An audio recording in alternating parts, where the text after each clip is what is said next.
പഞ്ചാബി ഹൗസിൻ്റെ തിരക്കഥയിലേക്ക് എത്താൻ കാരണം അതിനു മുമ്പൊരു കഥ നമുക്കുണ്ടായതാണ്. യാദൃച്ഛികമായി ഒരു ട്രെയിൻ യാത്ര, ഞങ്ങൾ ഒരു മദ്രാസിലേക്കുള്ളൊരു ട്രെയിൻ യാത്ര.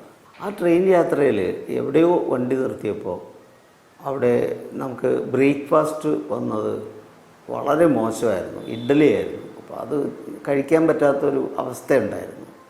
അപ്പോൾ ഇത് നമ്മൾ ജനലിലൂടെ പുറത്തേക്ക് കളഞ്ഞു. ഏതോ ഒരു സ്റ്റേഷൻ, കുറേ റെയിൽപ്പാളങ്ങളൊക്കെ ഉള്ള ഒരു സ്ഥലം.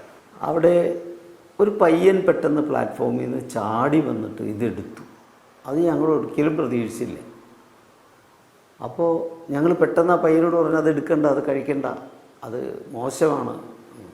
പക്ഷെ ആ പയ്യൻ ഇങ്ങനെ ഒരു ഊമയെ പോലെ അഭിനയിക്കുന്ന പോലെ ഞങ്ങൾക്ക് തോന്നി. അവൻ എന്തൊക്കെയോ ആക്ഷൻസൊക്കെ കാണിച്ചു.